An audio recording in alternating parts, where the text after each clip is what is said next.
Ms. Mariam Gaafar. She is a data scientist at Salabot, and she will hold the machine learning in action tutorial today and enjoy.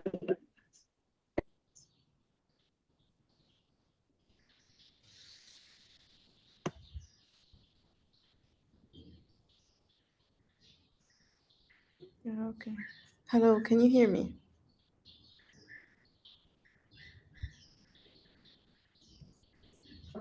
Yes, I hear you.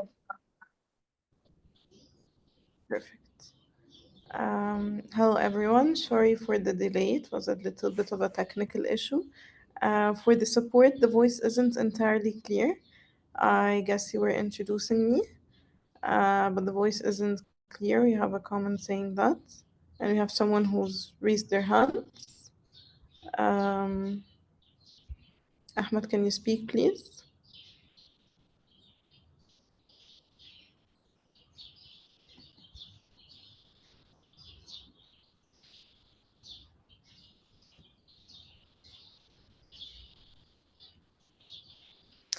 Okay, we have. Okay, Ahmed, can you please text what your question is? No, sorry. Sorry for that. No, there was no questions. You just was asking if your voice is clear or not, and I want to say yes, and I forgot to lower the hand again. Thank you. Sorry for that. Perfect. Okay. So perfect. Let's get started. My name is Mariam Gaafar. I am a data scientist in Talabat. I graduated from the American University in Cairo in the year 2020, and I've been working as a data scientist since then. Currently, I worked at Dell after my graduation. I currently am working at Talabat. This is a technical session. I'll be showing or displaying using a use case with you. This use case we'll talk a bit about, but this use case is here to demonstrate kind of the machine learning process, the cycle of machine learning. Will be able to look at data set, will be able to look at the different machine learning steps that go into the data set in order to solve the required business problem. This is purely technical. We will be working with code. I'll be showing you code snippets and I'll be explaining that, providing more of a technical sense of what machine learning is and providing a real life problem, helping you understand the idea or the steps of machine learning through it. I have a small introduction. I'm hoping for this session to be more interactive, so I'm hoping if we can allow everyone to kind of unmute themselves at any point and speak, I'll be very happy with that. Um, the session is meant to be more interactive other than purely like me talking. I'd love to have everyone ask any questions that they have. Um, for a quick intro, can everyone like text or chat a bit about themselves? Like, I want to know the background. Uh, Basically, I have two questions. The first question: what's your occupation currently? Are you a student, high school student, student in university? Have you graduated? And whether or not you worked with Python before, and whether or not you know machine learning, just for me to understand like what the audience is and to understand like the kind of language I can address you with. So please help me and answer those three questions: your occupation, whether you have background with Python, and whether you have background or knowledge about machine learning.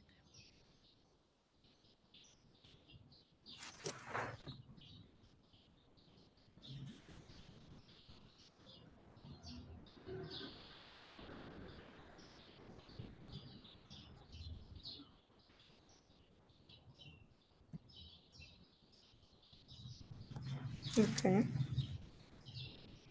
Nice to meet you, Muhammad. Nice to meet you, Iman.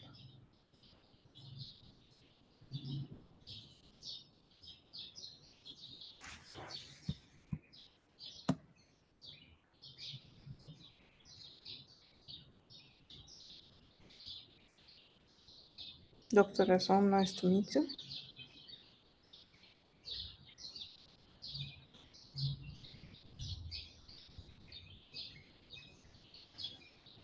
Dr. Sahar, nice to meet you. Hi, Shireen. Shirihan. Hi, Sema.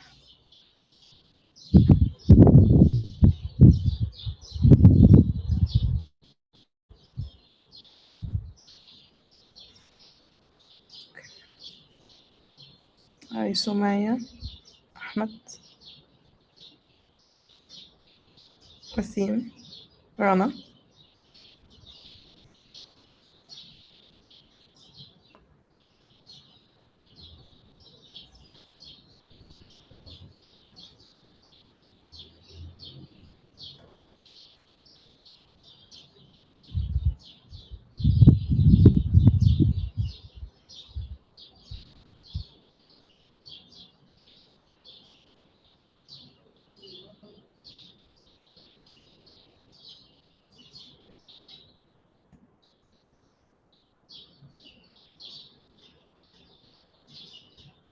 Okay.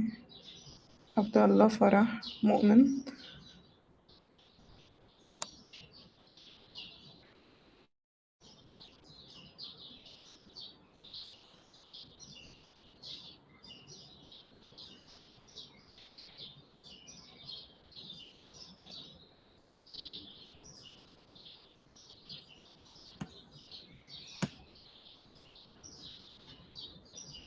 Perfect.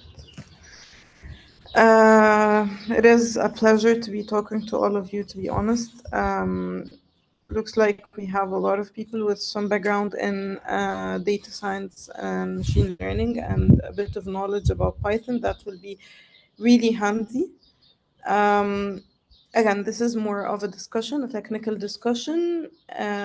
So let's start with a question, like an introduction question. Who here heard the term that is called generative AI or Gen AI? Chat yes if you have, chat no if you have not.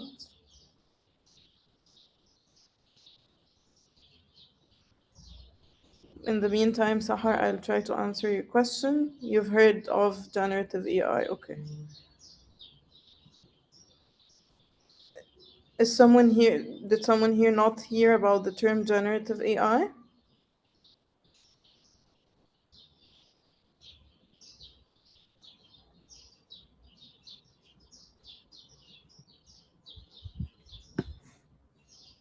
Perfect. Anyone can provide like what is a term, like an understanding of what generative AI is?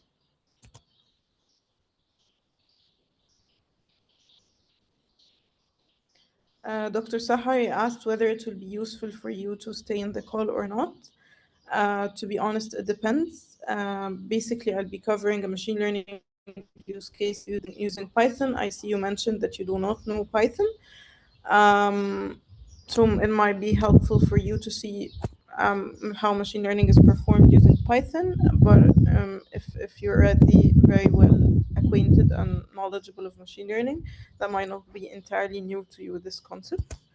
Anyone here can write like what they heard or what they know, keywords about generative AI in general?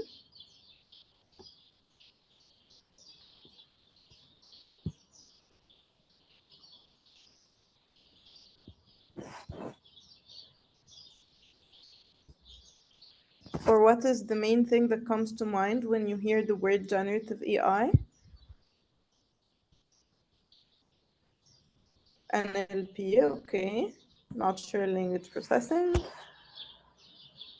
Flame rack prompts. Okay. Oh, that's a different thing, okay.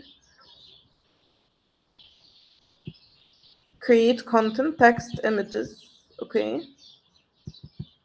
Generate data based on previous knowledge, that's great.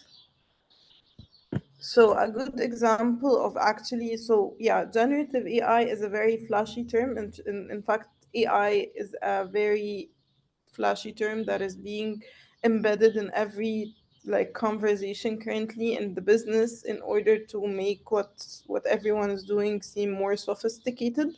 So everyone tries to embed the word AI to either to sell a product or to make profit or to show intellect.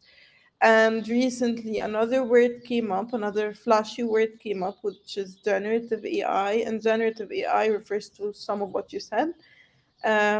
Some of you said natural language processing, and yes, generative AI can be used in NLP application to produce textual data. For example, I can ask, like the biggest current product in generative AI is ChatGPT. I think everyone heard of it. And ChatGPT, basically what it does is that it generates lots of text, images, and other things. Um, Generative AI is basically, yes, the model itself seeing a lot of content and being able to generate content based on what it shows. Um, there are pictures, yes, generative AI is also generating pictures. So I can tell a generative AI model that is based on pictures, please generate a picture of a cat, and the model should be able to do that. I can ask a model to generate, please generate a text describing, or please generate a tutorial. Basically, I actually, for this tutorial, I use ChatGPT a lot. It helped me like reduce or do things a little bit faster. That doesn't mean that it replaces my work, but it means it assists me by generating content that I can use. So generative AI is the big thing right now. Everyone is looking at it like AI thinking and generating content and being creative, same thing as humans. We write like articles, we write presentations. One of the tutorials that the tutorial that I'll actually be presented is heavily assisted by ChatGPT, and I can show you the queries that I use to ask GPT in order to help me assess this. So yeah, generative AI is the big thing right now. Everyone's talking about it. On the other hand, there is what I would call a descriptive AI, the AI that doesn't necessarily generate something new. It learns from labels, historical labels, and it learns the patterns given the labels, and it looks at the previous like patterns and how the labels were generated, and it generates new labels based on the new data. So this is a descriptive AI. Instead of just generating content and ideas, the descriptive AI describes a label, describes a pattern that happened, whether people uh, paid back their loans or did not pay back their loans, whether people, as a customers, whether they returned or not. This is descriptive AI describing a certain label and what's the inputs and outputs to this particular label and what's the patterns of it. So a simple idea of descriptive AI is classification, seeing, for example, whether a customer defaulted or not. By defaulted, I mean they took a loan from the bank, they paid it back, or they failed to pay it back. They could fail to pay back because the loan is too heavy, or yeah, sure. There's a question about whether I'll be sharing materials. Of course, I will be sharing materials, but it mostly is code. So I'll be sharing my notebooks in a bit. Okay. Um, so again, back to the term uh, descriptive AI. This is the term we will be focusing on today, although we can talk a bit about generative AI and what is the platforms used for it. Today we'll be talking more about descriptive AI, like classification, seeing whether a customer will default or pay their loans or not. Whether classification can have many other applications. For example, it can be whether a customer will return or not, churn prediction, whether a customer will keep returning or not, whether a specific device will be basically will have issues or not, whether it will it will need maintenance and fixing or not. So this is a classification problem. Another type of descriptive AI is actually regression. and regression can be um, problem of estimating, for example, the type or the number, the cost of a house or the cost of a certain product or the sales for a certain business. So this is also descriptive. A generative AI could be like taking a time series, taking a history of what happened in the previous a time series and providing a time series as well. So they are kind of interconnected. There is a point about embeddings, and yes, a huge part of generative AI, a huge part of machine learning itself is transforming the data into a machine learnable format. The embeddings is a machine learning learnable format of text, of images, and of videos, mostly of text. They're used of text. Embeddings are used for text. Images are represented a little bit differently, but embeddings, you can basically have graph embeddings, representing a graph as embeddings. So embeddings is kind of representing the data that you have to the model in a format that the model can learn. So today we'll have a specific use case in descriptive machine learning. I hope that by this introduction you have a bit of an understanding of like what is the domains of machine learning and what we are currently doing. Let's start with the use case that we have. Let me share my screen.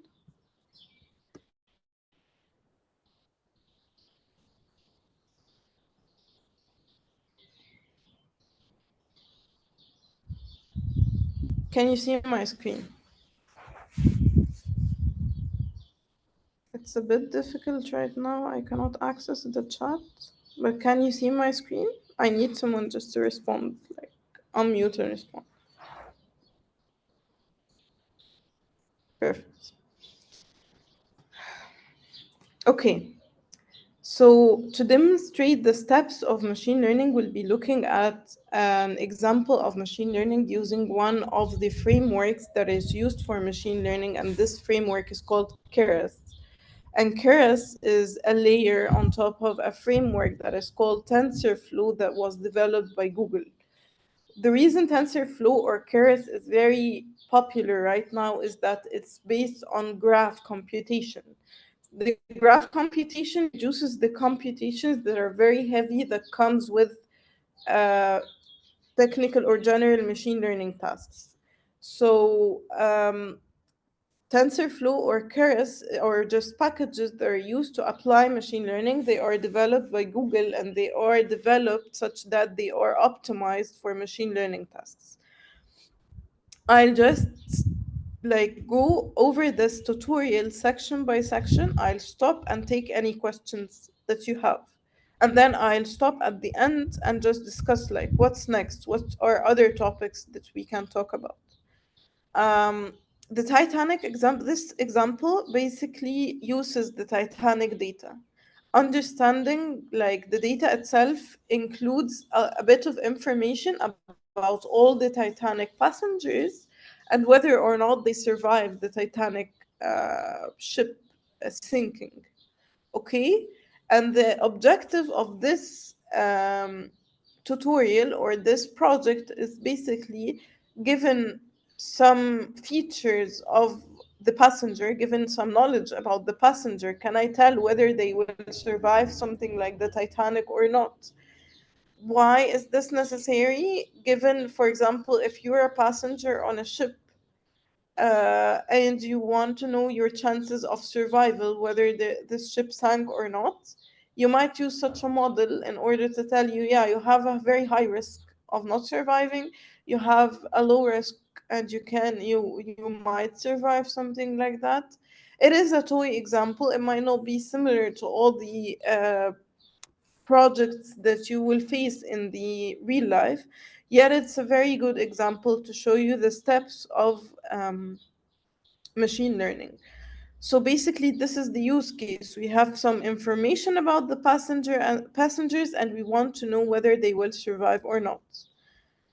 We will start by reading the data, loading the data. We use for loading the data pandas, which is framework that is used for loading and storing datasets. It has a data structure that is called a pandas data frame, and it's kind of a table with different columns and rows, and every row in this table represents a passenger, and every column represents a feature of this passenger. For example, here we have the passenger number one. His name is Bront, Mr. Owen Bront, and his sex is a male. His age is 22. His number of siblings is one. He doesn't, by sibling or spouse, he has one parent or children, he has zero. And we have the ticket number, the fare, and the cabin, and whether this like the class of this particular passenger. Okay, so this is the features we have for every passenger. I'll stop here and take any questions if you have any. Please unmute or write your questions in the chat. We already have 3 questions in the chat.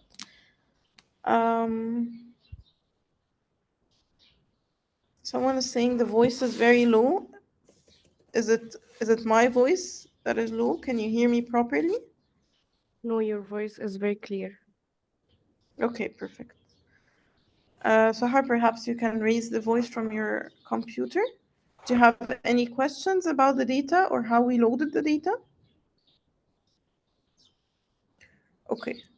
So we're using a public dataset against this dataset is called the Titanic dataset. It's public, it's available. I'm reading it from a URL that is online. I'm using a function called read CSV. This function is a ready-made function in Pandas data frame that reads the data. Okay, I'll just displaying a portion of the data. This is not all the data. In fact, if I want to know the data size, I can just display all the data. We have the data of around 714 passengers.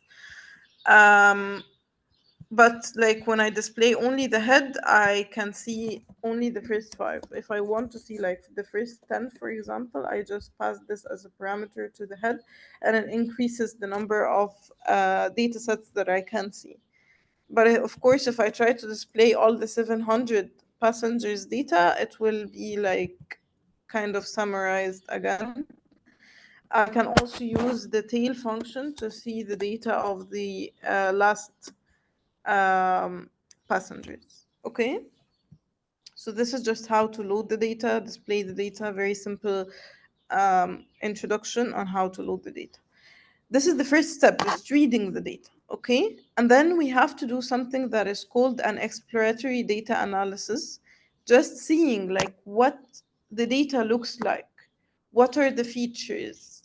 Of course, like this is the data, there is the data understanding phase, which we haven't went through deeply, but basically the data is pretty simple. Like we have few features. The first feature is the survived or not. If it's 0, it tells you that the person has died. If it's 1, the person has survived. The class, the third class is the third class, the first class is the first class, and so on. The first class is the highest class, it's the most expensive one, and the third class is the least expensive one. The age is self-explanatory. The sibling spouse shows if we have like the any siblings or spouses on the ship and how many are there. The parent children is another feature that shows the person has parents or children and how many are there. The sex, of course, whether this person is a male or female, and the embark just shows like whether this person like entered the ship from which location. It shows whether the person started the trip from location S or from location Q, and it's not necessarily very important to this use case. But for example, just we understand the data. The first step is actually to explore the data. Like we understand the meaning of the columns, but we don't have information about what those columns contains, and this is the role of exploratory data analysis. It's just understanding like what the columns contain. For example, for survival, we have around 60% of the data did not survive, and 38% of the data did survive. Okay? So we use for this visualization a pie chart. We can use multiple other plots. I'll be showing you examples of other plots, but mostly for exploratory data analysis, the best skill that we can have is visualization. And we have a lot of visuals on a lot of tools to help us choose the best visual for our use case. So, for example, here we just understand that the survival rate, that the data is distributed in a certain way such that we have 60% of people surviving and 30 or 40% of people not survive.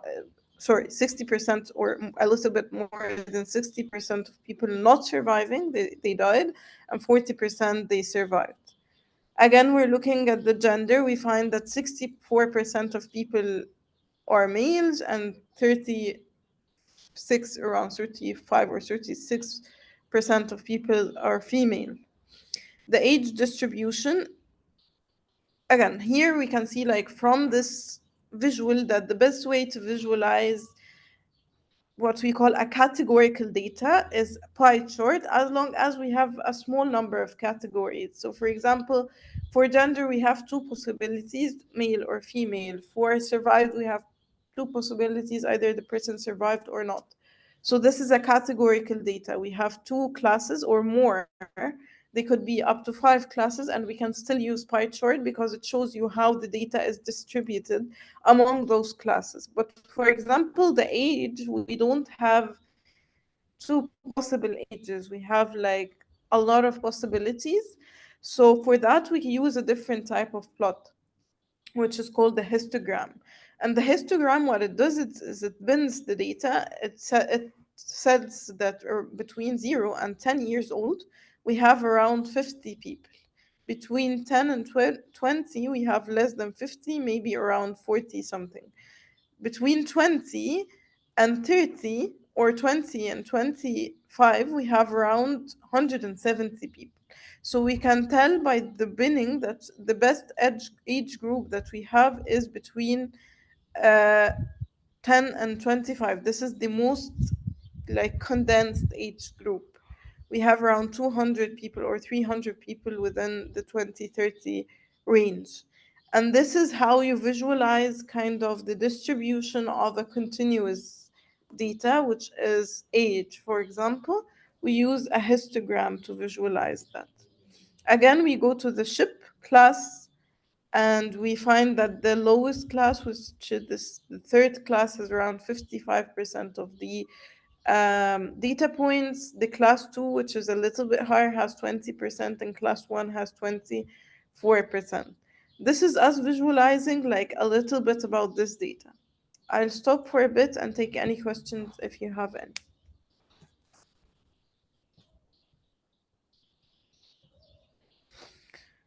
There's a question about how do I load a large data set? It depends on how large. For me, I use pandas for most of my projects at work. And for this project, I'm using pandas. But if it's a very large data set, you might use something that is used for big data. For example, PySpark is used to load very large data sets. Also, if you have a problem with storage, you might use something such as NumPy. NumPy has less restrictions on the size of data than pandas, because pandas supports a lot of operations, a lot of functions. So basically, pandas is a bit limited, but by limited I mean like you can still load up to hundreds and hundreds of millions, but at billions of data points maybe pandas will break, and then you will need to consider other frameworks to load your data. One of the most popular ones is PySpark. What is the important basics most to be for generative AI field?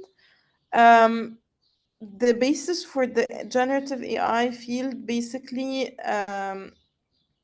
you have to have familiarity with traditional machine learning classification. What are the algorithms that are used? What is deep learning and what is the components of deep learning? Natural language processing, of course, like for me, to be honest, it requires the basics of machine learning because you can't just jump into generative AI right away. You have to understand the components and what is the state of the art. Generative AI is pretty new, and it requires like keeping up with the market and what's happening in the market right now. But basically, the traditional machine learning model, the basic classification, regression, tasks, and knowledge, I think is essential, even if you are trying to learn something that is as advanced as generative AI. Um, Not sure if I answered both questions. If you have any further questions, please let me know. If you have any questions about the data loading and the data visualization so far, please let me know as well. Okay. Okay. Back to the notebook. We started by visualizing individual features and understanding their distribution and how like the data is distributed. The most important feature or the most important insight from here is to notice that the number of people who did not survive is larger than the number of people who survived. The reason this is significant is because if I only predict, like if I always predict that a person did not survive, I'll be correct 61% of the time. So 61% of the time people did not survive. And if I only predict, like if I always predict that someone will not survive, I'll be correct 61% of the time. This is important to understand as we're building our model, because in such an imbalance, this is not a hugely imbalanced data set. But for example, if the people that did not survive was 90%, this is a much harder task, because I can achieve a 90% accuracy by saying the person will always not survive um, the Titanic ship sinking. Again, this will come in very important, very handy in the upcoming part of modeling, but we're still in the exploratory data analysis part, just understanding the data and its distribution. So we seem to have multiple features that are important, such as the gender, the age distribution, and the class of the passenger when they enter the ship. We might want to understand, like visually, how does those features impact the survival of certain passenger. So for example, we have here the survival count by gender. uh, for males, it is clear that the majority of males did not survive the ship. Like more than 400 people did not survive the ship, and few people survived the ship. For females, it is clear that the survived is much more than the not survived, which means that the survival was highly impacted by gender. So females were more likely to survive than males. And what this suggests, like by exploring this piece of information, it is crucial that we need to include this feature in the model, because it will be a very strong feature in deciding whether a person will survive or not. By just looking at this visual, I can tell if a woman tells me whether will I survive the Titanic or a similar ship sinking, I'll tell her that likely yes, you will survive, because most of the people who died are males and the majority of females actually survived the ship sinking. Another thing is by looking at the class. It is clear that the third class, which is the class that the lowest class, the majority of it did not survive. So around 350 people of this class did not survive. The majority of the first class actually survived. So it's clear that when they're selecting people to save, they were more focused on females and they're more focused on first class passengers. So again, by using this histogram, we're able to, or this bar plot, this bar plot, not a histogram, we're able to tell whether a person survived the ship sinking or not based on their gender based on their ticket class. And here we're trying to observe the relationship between two categorical features, survival and age, survival and sex, gender, and survival and text class. Both of those or all of those features are actually categorical features, and that's why the best visual to use at this point is a histogram. Not a histogram, a bar chart, sorry.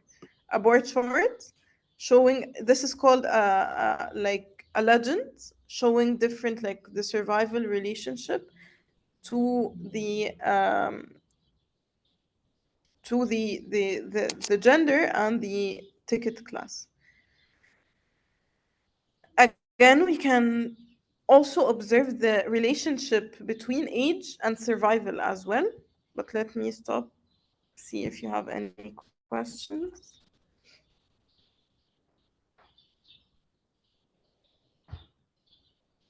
Okay. I think it's not a histogram, it's a chart. Yeah, it's a bar chart. Yeah, I corrected that. Do you have any more questions? Comments? Anything?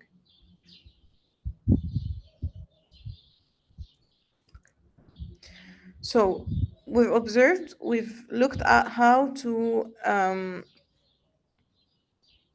sorry, can you hear me?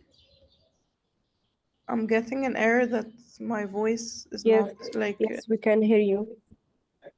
yeah, okay. So my internet connection is stable, right? Okay. Yes. Okay, so we can go further to try to understand the relationship between age and surviving. And what we can see, I'm using here what's called a box plot to visualize this relationship between people who survived and people who did not survive. I just want to understand, like, did anyone here not see this box plot before? Just type yes if you didn't see it before.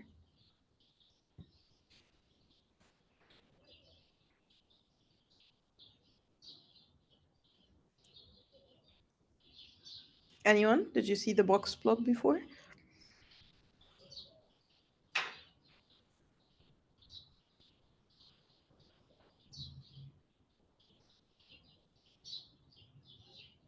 Okay.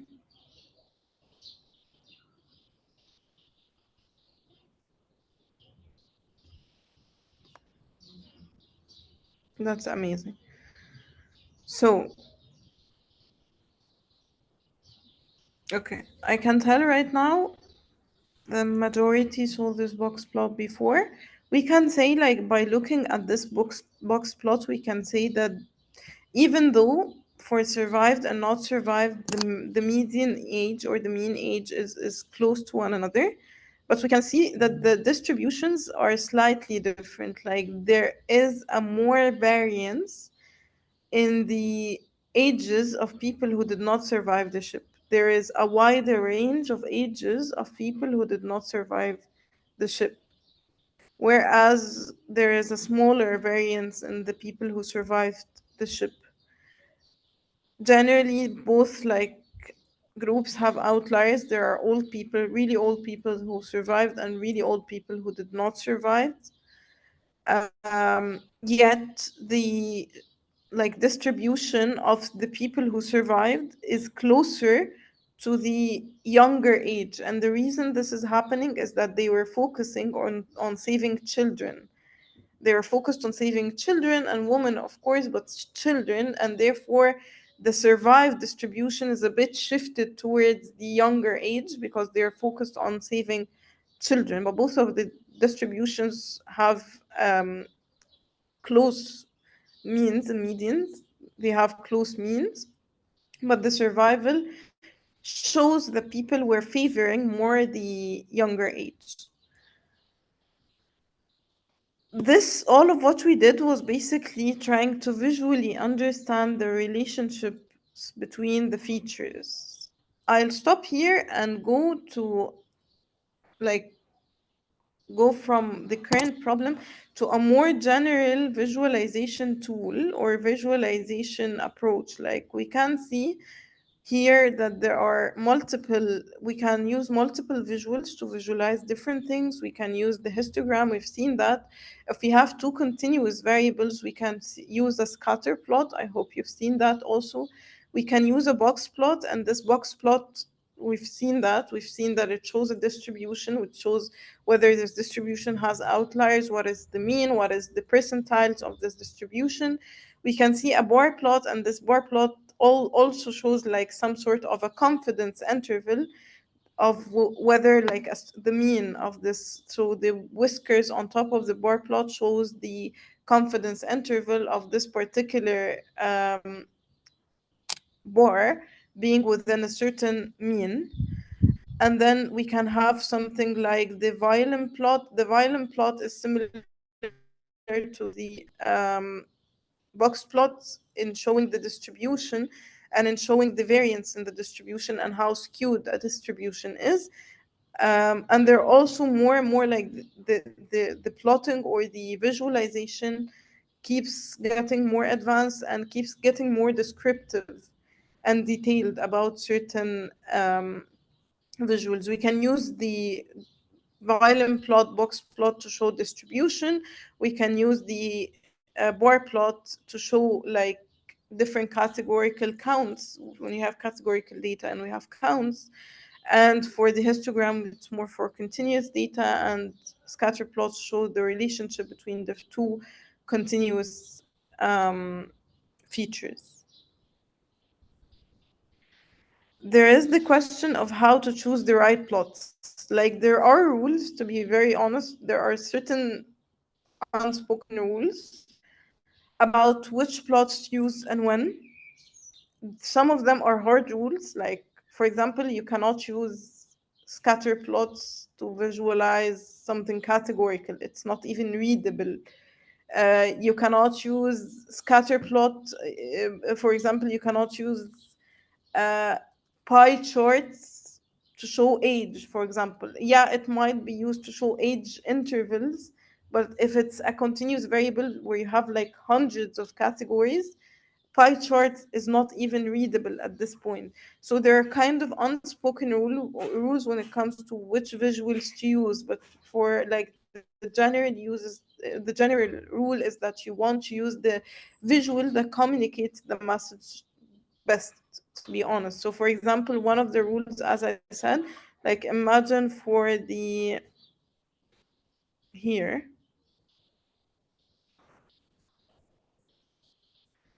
for this pie chart, for example, we have three classes, three passengers. But imagine if we visualize all of the ages on this pie chart, it's just not going to tell you anything useful. But here from the histogram, you can see better, understand like, oh, the majority of people are within a certain age. So there are rules about how to visualize the data best in terms of like, do you have a categorical data? Then go for something like a bar chart, like a pie chart. Categorical data under, when we have a certain number of classes under a certain threshold, then of course, like under five, like the rule or the best practice, if you have under five classes, then go for a pie chart. If you have more, pie chart might not be the most readable.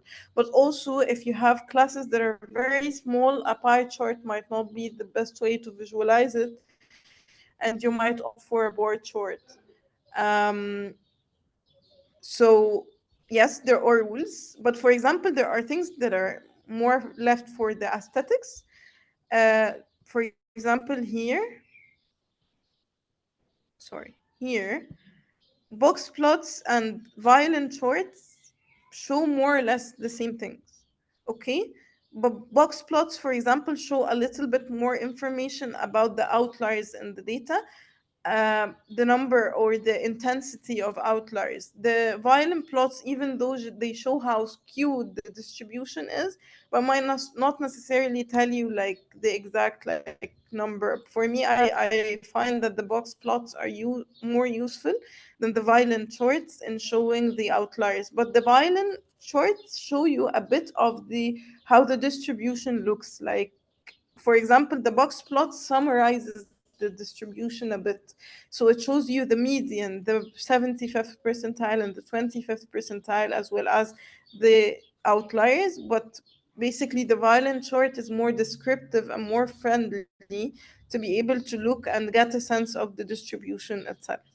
So there are some things that are some rules that are based on the aesthetics, and some rules that are based on the, like, there are, you can just visualize certain data points or certain data types with a specific visual. Um, what is the histogram? Okay. What is the histogram suitable for? I want. Okay. Yusuf is saying that he has a problem and he wants to be unmuted to talk. Can someone please unmute Yusuf?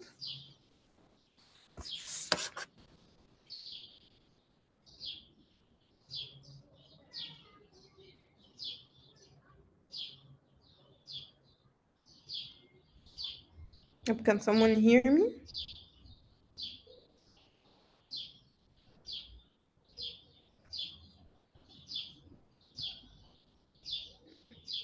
Yes, your voice is very clear. Can you please unmute Yusuf Khalaf? Just raise your hand and I'll give you access. Please raise your hand, Yusuf.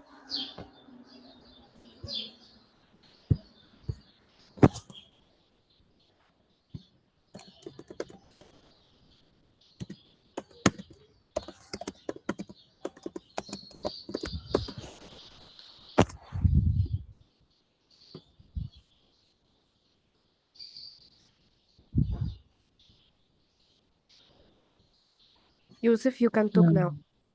Hello, everyone. Thank you for your interested lecture. I have problem. When I work with machine learning, I have a problem with EDA because it's depending on statistics and a lot of, for me, a lot of steps against على عكس يعني ال deep learning. So when I try to to to get EDA in machine learning model, I struggled with the steps or with I should what I should use to know the data, the specific tool to clean my data. I can visualize my data and use tools to understanding the the information about the data. But what next? What I can drop? What I can clean and so on. And the step of modeling is very easy. Step of deployment is very easy too. ChatGPT is very useful for that, but EDA is very challenging step for me because I prefer deep learning in this situation because he's specific for tools I can use like computer vision. I can use filter to edge detection to some tasks and structured data very depending on your experience or statistics or so on. And how I get this problem, how I solve this problem. Okay, so what I understand is your question is about how to approach exploratory data analysis because you're more used to deep learning and not traditional machine learning, which requires an understanding, a heavier understanding of the statistical um, properties of the data. To be very honest, based on my personal experience in the market, both machine learning and deep learning require heavy statistical understanding because, yeah, of course, you can always prepare your data and throw it all in a neural network and have the neural network do some predictions. But whether or not the data is eligible to be in a neural network is actually something that you need exploratory data analysis for. Before like dumping any data into a deep learning model or a machine learning model, to be honest, I think it's a very important step to understand the properties and the distribution of the data itself.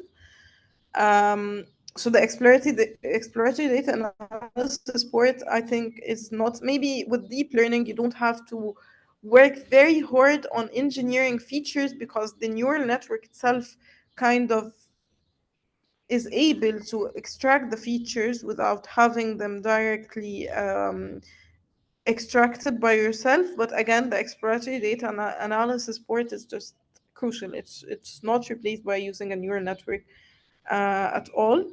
Uh, for how to approach this personally, I think this requires a lot of knowledge of what different visuals are and what they're used for. One of the really good sources that I use for this purpose is actually something that is called the Python graph library or the Python graph gallery. And this graph gallery is basically something that it has every possible graph out there. Some of them you might not have seen before. Very wonderful. Sorry. Very wonderful. I Okay. don't know this information. Yeah, this Python graph gallery is a tool. You can just like find any graph that you want. For example, I'll look at the ridge plot because it's one of the very nice plots that exist in Python, and it's used to display the distribution of a certain feature over time. So for example, here we have the distribution of just one second. We have the distribution of the temperature per month. So we can see, for example, that in January the temperature was closer to 0, This is and the description for each distribution. plotting, what used for, and so on. Sorry. There is description for each plotting section for used for problem or any else. Of course, like for in this Python graph gallery, you can find the description of the plot, how to build the plot, how to construct it, what packages exist for you to construct. There was a question about when is it best to use Seaborn and when is it best to use Matplotlib. To be Yeah, honest, it's it very hard depends. for. Like for sorry. It's hard for me because Seaborn I see is better visualization than Matplotlib, but the most used is Matplotlib because it has powerful documentation. Actually, not only does it have powerful documentation, it has better integration with certain packages such as pandas. You can directly import Matplotlib or so, and it just understands the pandas data structures. It easily integrates with pandas. So yeah, Matplotlib might be faster and more efficient in terms of if you want quick visuals. Seaborn, on the other hand, has more support for more advanced and more sophisticated visuals, and it is more organized. Like you define a style and you go with the style along all the way. So it has a good support and yes, a good documentation as well. Sorry for interruption, but I have Um, another question and the last one. For okay. your experience in working in company, I study in my college the concept and the mathematics behind machine learning and everything, but the part is missing is how the process is really all in company. How what my duty as machine learning engineering, what I can focus on in learning and what I can skip it as usual. So this is part is I very prefer to answer. Sorry. this part is in any course. Don't focus on it. Just focus on concept or mathematics or any else. But he forgets the part of what the job really needs. Okay. I think I'll keep this question till the end. I want to focus more on the technical part right now, but of course, your question is absolutely valid. We can tackle this Okay. question in the Okay. end. Thank you. Thank you. Thank you so much. Perfect. I'll go over the last questions. We have when to use Matplotlib and when to use the Seaborn. I hope I answered this question. If you have any more questions about it, please let me know. What is the histogram suitable for? The histogram is suitable for visualizing the distribution of continuous data, but when you do binning, like you kind of limit it to certain ranges. So for example, we use the histogram um, here to visualize the age. The age is a continuous, kind of a continuous or kind of a numerical feature that has a lot of possibilities. So what this did to us is just break age into intervals, and like we can break it into intervals of 10 and 20 and 30 and so on. But we can see like between age 0 and 10 we have a specific number of people and so on. This provides a bit of a higher level on how the data is grouped together. It doesn't necessarily tell you how many people are 3 years old in the data. It does not necessarily say that. You can just plot the distribution itself if you want a more exact number, but it tells you like within a certain interval what are the ages. It helps summarize a bit the knowledge in a certain feature. Um, so this is when to use histogram. How do I get experience? We answered that. Okay, perfect. I think we answered all the questions. We can move forward with the next part. So basically, by simply looking at the previous visuals, we can say that the males are less likely to survive than females, that people on the third class are less likely to survive than people on the first class.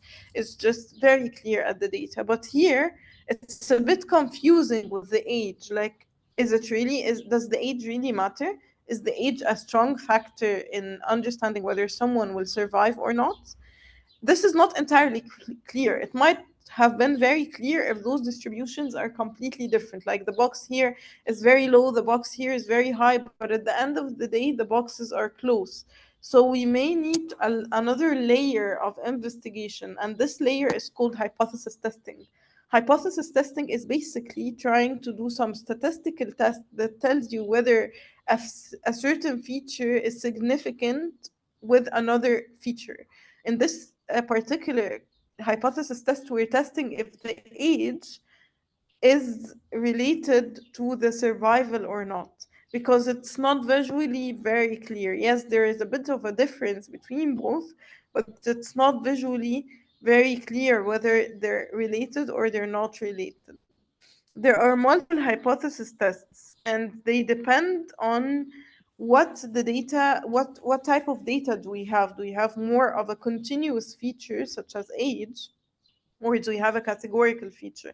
Is this categorical feature like, do we have multiple? Are we taking the relationship or testing the relationship between two continuous features or between two categorical features?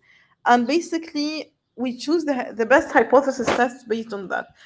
I found a very useful plot actually, or a very useful summary of what are the best tests or what are the best statistical tests to use in certain problems. So for example, we have the z-test.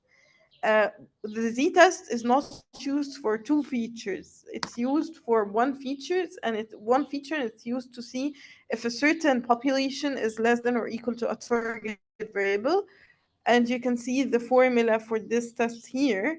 um, and for example, one question that we can ask and answer using the z-test is, for example, do babies born at a certain hospital less than the average of the city? For example, we could be investigating if this hospital is intentionally killing babies or like uh, intentionally starving babies. So we want to see if the weights of the babies in this hospital is less than the average baby weight. This is a z-test. It's not entirely it's comparing a distribution or an average to another number, and it uses basically it tests again something that is continuous. here we're talking about age, it's a continuous variable. We have a t-test, which is basically tests if sorry, my internet connection is unstable. Can you hear me? Yes, we can hear you.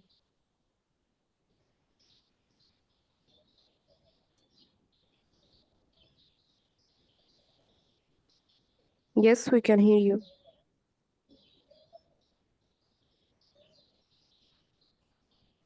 Okay.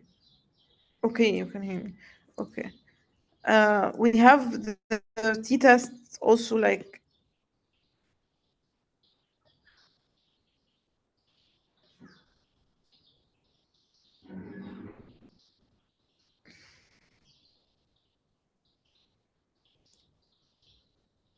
sorry.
Hello, can you hear me?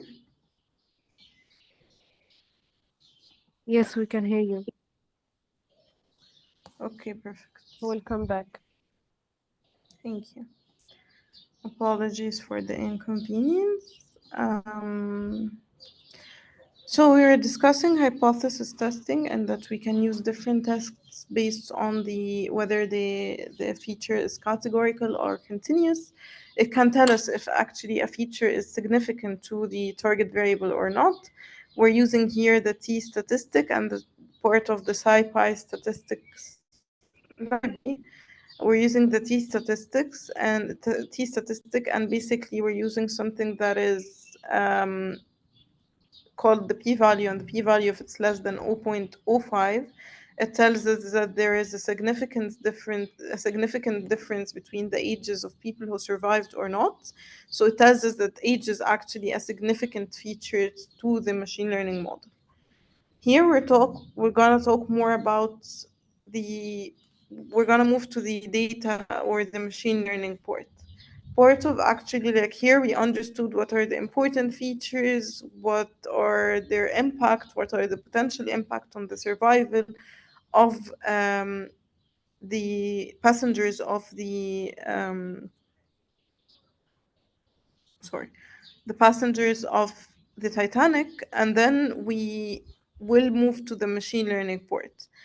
The machine learning part requires basically cleaning the data, wrangling it a bit in order to be in a friendly format to be fed into a machine learning model. So for example, here we need some information is totally not useful for the model. And how do we decide that? There kind of is a logic behind deciding whether a data is important or whether a data is useful for a certain model or not. For example, we have the passenger ID.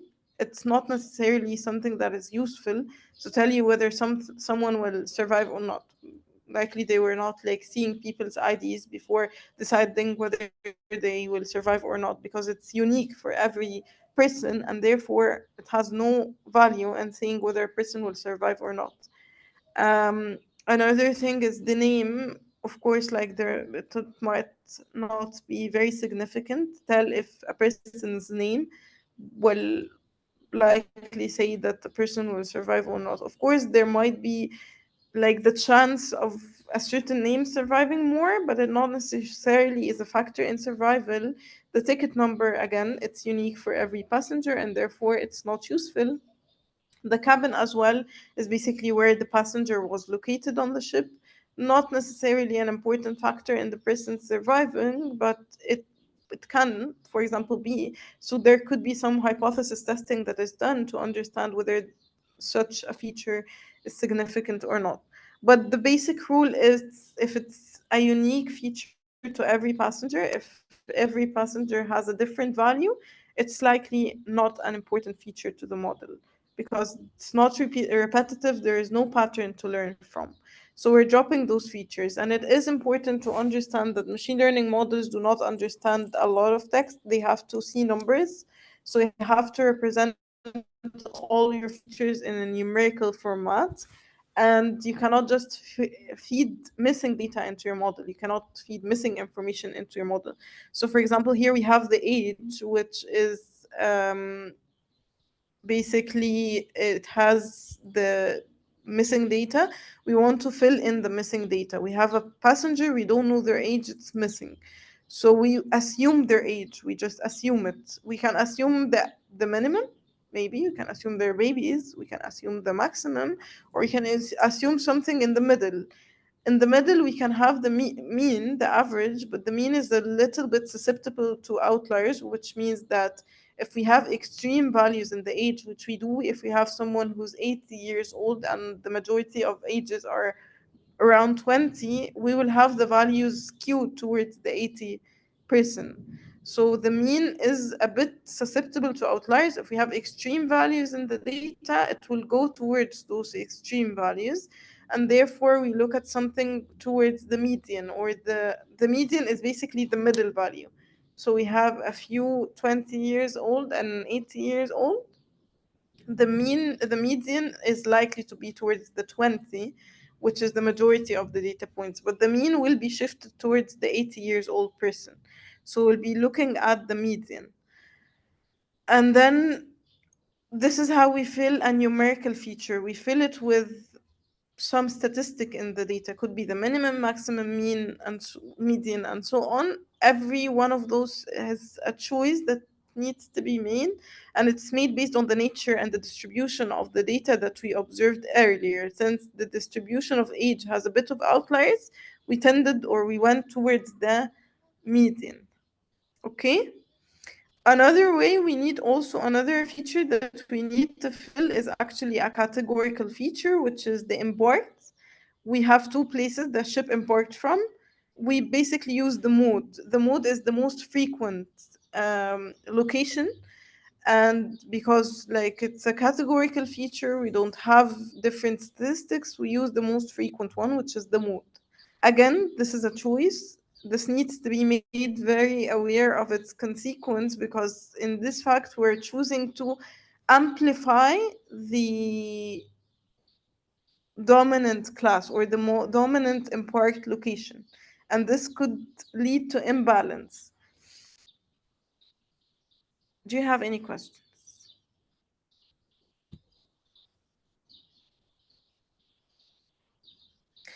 Data, okay, what's the difference? Which machine learning model you used? I haven't yet used the machine learning model. Um, the machine learning model itself does not change based on whether the data is multi-class, multi-label. The machine learning model, just the output of the machine learning model changes a bit in the architecture, with if it's a deep learning model or if it's a classical machine learning model. The design of the model itself changes, but again, every model I know supports multi-class classification. And multi-class classification is basically when you have multiple classes. So for example, a person can be a student and they can work, so you might have a class that's called is student or not and is working or not, and they can have both classes together. Here it's a one class classification, either the person survived or not. Multi-class is having a lot of classes. um Sorry, multi-class is having multiple classes, not binary 0 and 1. Like, sorry, I have to just correct it. I spoke a bit about multi-label. Multi-class is basically having more than two classes, survived or not survived. For example, we have a student, working professional, housewife, whatever. Those are multi-classes. We have multiple classes. Multi-label is actually having multi-labels, having label number one whether a person is student or not, label number two whether a person is working or not, label number three, for example, whether this person belongs to a certain social class. Both, all of those variations are variations of model that we use different algorithms for. We have the okay, we have the question. The next question was the difference between data cleaning and wrangling. Wrangling is just adjusting the data a bit to be fed into the model. Data cleaning, so data wrangling could be like changing the format of a feature. Instead of having a feature in a certain format, you change the format a bit. Data cleaning is actually changing the data itself, not the format, but you're doing a change into the data, the table that's getting into the data. So wrangling is a bit just not making any major changes in the data itself, but rather in the format of the data. The cleaning is changing the data. Okay, that's not a question.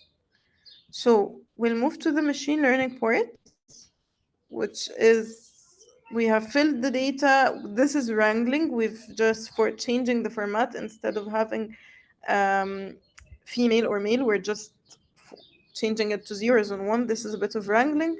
Again, we are doing a bit of wrangling here by splitting the data into input and output. The input are all the features without the survived class, and the output is the survived class. Here we split the data into two classes, or into two groups, the training group and the testing group.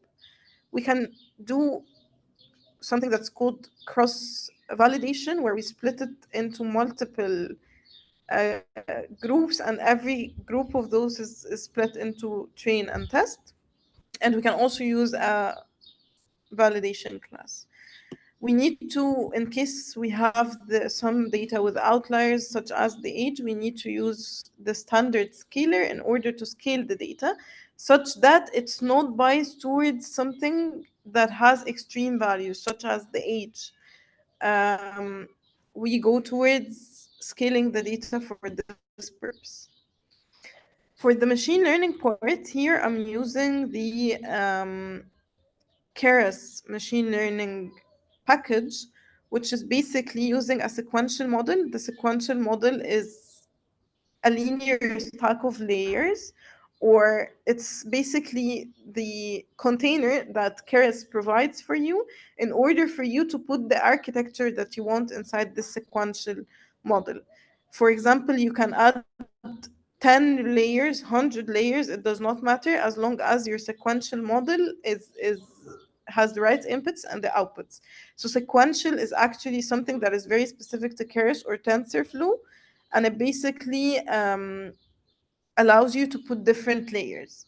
Here I'm putting 3 dense layers. A dense layer is a fully connected layer, or a layer of neurons that is connected to its previous and its next layer. So this model is of 3 layers, and in every layer I define the number of neurons in this layer.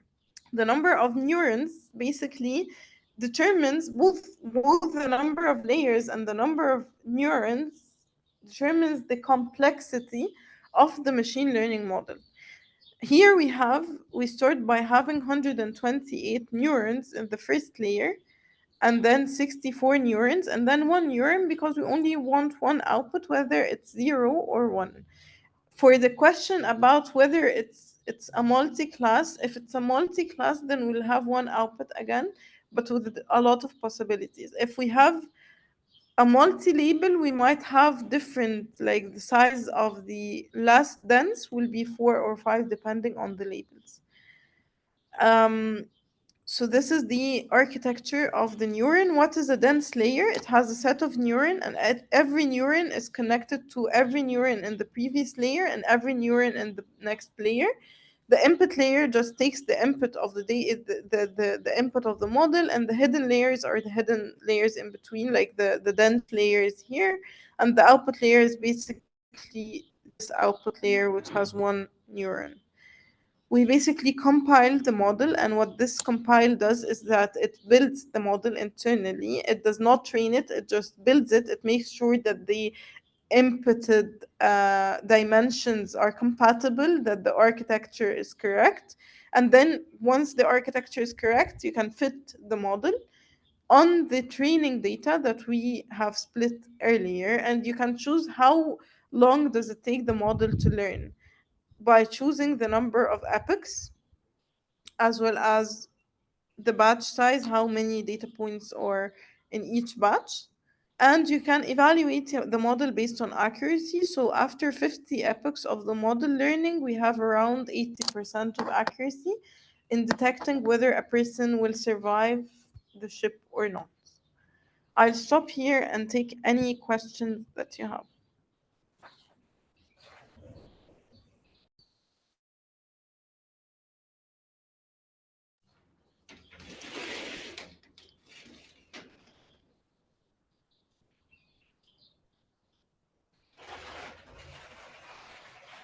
Okay, so please provide the layers and neurons ports briefly. Okay. Choosing parameters is done by trial and error. No, I'll go to the choosing parameters and then I'll go to the layers. I don't know if you have access to the yeah, okay, you have access to the recording. The parameters are basically, they can be, yes, chosen based on trial and error, and they can be chosen based on searching. And searching for the best parameters can be done through something that's called grid search, by experimenting with a lot of parameters and seeing the best, like, output or the best points which correspond to the best parameters. So this is called grid search. So not necessarily by trial and error in the beginning, it could be done based on that, but in a more advanced setup, it can be based on grid search, something called grid search. The neurons, the layers and the neurons, I'll go to. Oh, I used deep learning. Neurons and neural networks and dense layers are all deep learning, not classical. Classical machine learning is logistic regression, typical classifier, decision trees, and so on. Those are the classical machine learning model. But like neurons, deep learning, neural network are deep learning models.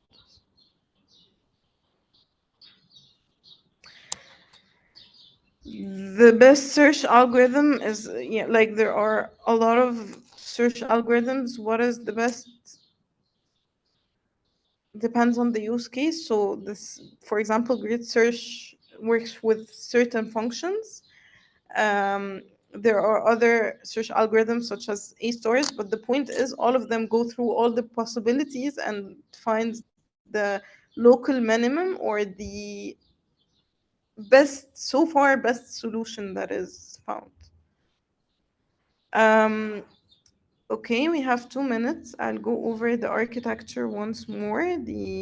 Okay, so we have the components of a neural network are three things basically: input layer, hidden layers, and output layers. Input layer, it just is the size of input. How many features do you have?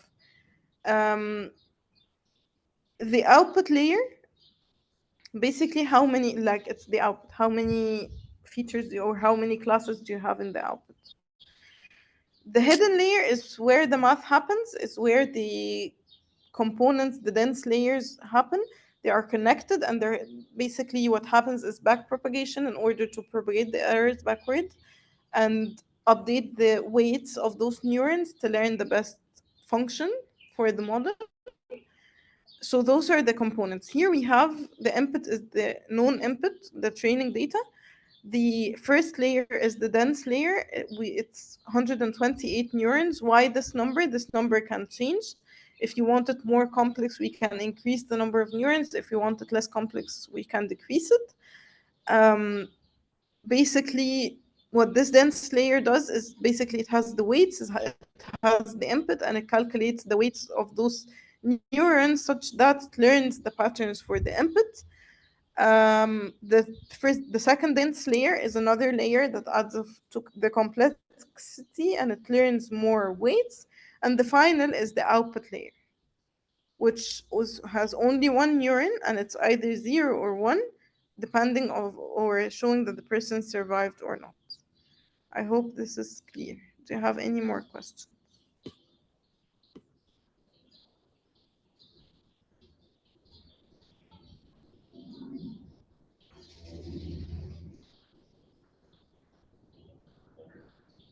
No, you need to do pre-processing if you're doing deep learning. Personally, I believe that because you have to understand the distribution of the data and the properties of the data that you have before using a machine learning model. Because at the end of the day, most of the machine learning models have assumptions about the normality of the data, and they will basically not work with certain data distributions. Okay. Thank you all for taking the time to listen. Please reach out if you have any questions, and it was great talking to you. Thank you all. Goodbye.